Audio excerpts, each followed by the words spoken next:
ഒന്ന് ശമൂവേലിൻ്റെ പുസ്തകം 12-ാം അധ്യായം.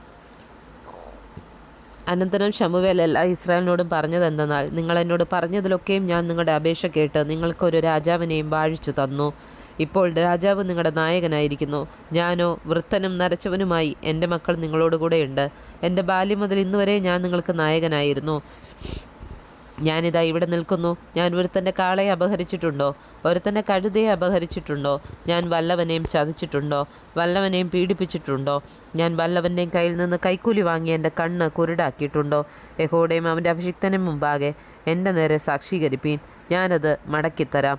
അതിന് അവർ, നീ ഞങ്ങളെ ചതിക്കുകയോ പീഡിപ്പിക്കുകയോ യാതൊരുത്തൻ്റെയും കയ്യിൽ നിന്ന് വല്ലതും അപഹരിക്കുകയോ ചെയ്തിട്ടില്ല എന്ന് പറഞ്ഞു. അവൻ പിന്നെയും അവരോട്, നിങ്ങൾ എൻ്റെ പേരിൽ ഒന്നും കണ്ടില്ല എന്നുള്ളതിന് യഹോവ സാക്ഷി, അവൻ്റെ അഭിഷിക്തനും ഇന്ന് സാക്ഷി എന്ന് പറഞ്ഞു. അപ്പോൾ ശമൂവേൽ ജനത്തോട് പറഞ്ഞതെന്തെന്നാൽ, മോശെയും അഹരോനെയും കൽപ്പിച്ചാക്കുകയും നിങ്ങളുടെ പിതാക്കന്മാരെ മിസ്രയീം ദേശത്തു നിന്ന് കൊണ്ടുവരികയും ചെയ്തവൻ യഹോവ തന്നെ. ആകയാൽ ഇപ്പോൾ ഒത്തുനിൽപ്പീൻ. യഹോവ നിങ്ങൾക്കും നിങ്ങളുടെ പിതാക്കന്മാർക്കും ചെയ്തിട്ടുള്ള സകല നീതികളെയും കുറിച്ച് ഞാൻ യഹോവയുടെ മുമ്പാകെ നിങ്ങളോട് വ്യവഹരിക്കും. യാക്കോബ് മിസ്രയീമിൽ ചെന്ന് പാർത്തു. അവിടെ വെച്ച് നിങ്ങളുടെ പിതാക്കന്മാർ യഹോവയോട് നിലവിളിച്ചപ്പോൾ യഹോവ മോശെയും അഹരോനെ അയച്ചു. അവർ നിങ്ങളുടെ പിതാക്കന്മാരെ മിസ്രയീമിൽ നിന്ന് കൊണ്ടുവന്ന് ഈ സ്ഥലത്ത് പാർക്കുമാറാക്കി. എന്നാൽ അവർ തങ്ങളുടെ ദൈവമായ യഹോവയെ മറന്നപ്പോൾ അവൻ അവരെ ഹസോരിലെ സേനാപതിയായ സീസരയുടെ കയ്യിലും ഫെലിസ്ത്യരുടെ കയ്യിലും മോവാബ് രാജാവിൻ്റെ കയ്യിലും ഏൽപ്പിച്ചു. അവർ അവരോട് യുദ്ധം ചെയ്തു. അപ്പോൾ അവർ യഹോവയോട് നിലവിളിച്ചു, ഞങ്ങൾ യഹോവയെ ഉപേക്ഷിച്ചു ബാൽവിഗ്രഹങ്ങളെയും അസ്തരോത്ത് പ്രതിഷ്ഠകളെയും സേവിച്ച് പാപം ചെയ്തിരിക്കുന്നു. ഇപ്പോൾ ഞങ്ങളെ ശത്രുക്കളുടെ കയ്യിൽ നിന്ന് രക്ഷിക്കണമേ, എന്നാൽ ഞങ്ങൾ നിന്നെ സേവിക്കും എന്നു പറഞ്ഞു. എന്നാറെ യഹോവ യെരുബ്ബാൽ, ബദാൻ, യിഫ്താഹ്, ശമൂവേൽ എന്നിവരെ അയച്ച് ചുറ്റുമുള്ള ശത്രുക്കളുടെ കയ്യിൽ നിന്ന് നിങ്ങളെ വിടുവിച്ചു. നിങ്ങൾ നിർഭയമായി വസിച്ചു.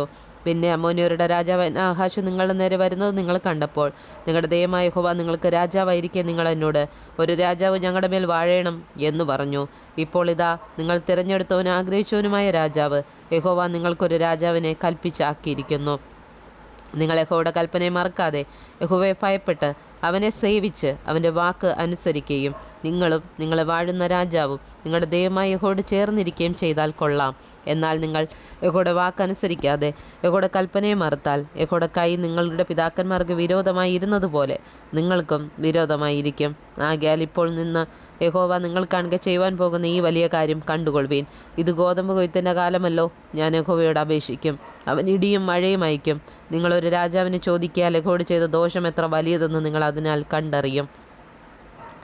അങ്ങനെ ശമൂവേൽ യഹോവയോട് അപേക്ഷിച്ചു. യഹോവ അന്ന് ഇടിയും മഴയും അയച്ചു. ജനമെല്ലാം യഹോവയെയും ശമൂവേലിനെയും ഏറ്റവും ഭയപ്പെട്ടു. ജനമെല്ലാം ശമൂവേലിനോട്, അടിയങ്ങൾക്ക് വേണ്ടി നിന്റെ ദൈവമായ യഹോവയോട് പ്രാർത്ഥിക്കണമേ, ഞങ്ങൾ മരിച്ചു പോകരുതേ. ഒരു രാജാവിനെ അപേക്ഷിച്ചത് ഞങ്ങളുടെ സകല പാപങ്ങളോടും ഞങ്ങൾ ഈ ഒരു ദോഷവും കൂട്ടിയിരിക്കുന്നു എന്ന് പറഞ്ഞു. ശമൂവേൽ ജനത്തോട് പറഞ്ഞത്, ഭയപ്പെടായ്വിൻ, നിങ്ങൾ ഈ ദോഷമൊക്കെയും ചെയ്തിരിക്കുന്നു. എങ്കിലും യഹോവ വിട്ടുമാറാതെ പൂർണ്ണ ഹൃദയത്തോടെ യഹോവയെ സേവിപ്പീൻ. വിട്ടുമാറി ഉപകാരമില്ലാത്തവയും രക്ഷിപ്പാൻ കഴിയാത്തവയുമായ മിഥ്യാമൂർത്തികളോട് നിങ്ങൾ ചേരരുത്. അവ മിഥ്യാവസ്തു തന്നെയല്ലോ. യഹോവ തൻ്റെ മഹത്തായ നാമനിമിത്തം തൻ്റെ ജനത്തെ കൈവിടുകയില്ല. നിങ്ങളെ തൻ്റെ ജനമാക്കിക്കൊള്ളുവാൻ യഹോവയ്ക്ക് ഇഷ്ടം തോന്നിയിരിക്കുന്നു. ഞാനോ നിങ്ങൾക്ക് വേണ്ടി പ്രാർത്ഥിക്കാതിരിക്കുന്നതിനാൽ യഹോവയോട് പാപം ചെയ്യുവാൻ ഇടവരരുതേ. ഞാൻ നിങ്ങൾക്ക് നല്ലതും ചൊവ്വുള്ളതുമായ വഴി ഉപദേശിക്കും. യഹോവയെ ഭയപ്പെട്ട് പൂർണ്ണ ഹൃദയത്തോടും പരമാർത്ഥതയോടും കൂടെ സേവിക്കുക മാത്രം ചെയ്യുവീൻ. അവൻ നിങ്ങൾക്ക് എത്ര വലിയ കാര്യം ചെയ്തിരിക്കുന്നു എന്ന് ഓർത്തുകൊള്ളുവീൻ. എന്നാൽ നിങ്ങൾ ഇനിയും ദോഷം ചെയ്താൽ നിങ്ങളും നിങ്ങളുടെ രാജാവും നശിച്ചു പോകും.